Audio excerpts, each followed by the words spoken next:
Due to a semiconductor chip shortage, companies in and outside of gaming are unable to produce product at the same rate as usual. With that being said, the PlayStation 5 and the Xbox Series X may not be back on our shelves until 2022 or later. Let's get into it. Chairman of the leading electronics manufacturer Foxconn recently told investors that chip shortages could last until the second quarter of 2022. This will likely affect the production of the already hard to find PlayStation 5 and Xbox Series X and S consoles. Component shortages for the latest consoles have rested at the forefront of their limited stock since launch, and no one has been able to offer a concrete answer as to when exactly the situation will improve. And yes, of course, it goes without saying that these companies are not going to be able to answer when these chips will be more readily available during this pandemic. There are many things at play here, one of them being scalpers who are purchasing the Xbox Series X and the PlayStation 5 using bots,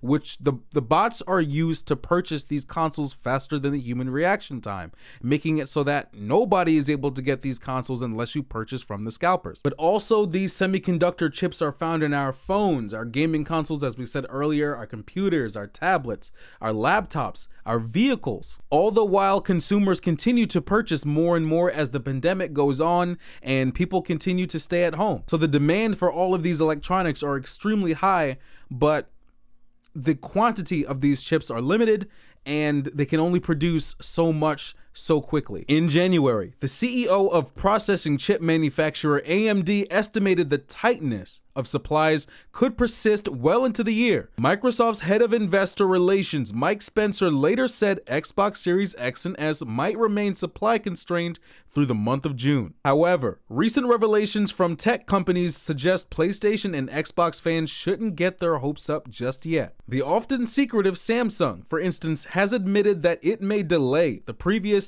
scheduled August release of its new Galaxy Note due to the shortage of semiconductors. And while it seemed for a while that giants such as Apple may be spared, new information indicates every major tech company will take a hit this year, Sony and Microsoft included. Another reason for the shortage is the fact that manufacturers simply have been unable to work. They have been completely shut down throughout most of this pandemic. Reading this makes me very curious as to what the process is like for obtaining these chips as they continue to roll out as of now. I wonder, is there like a decent process, or is it a free-for-all?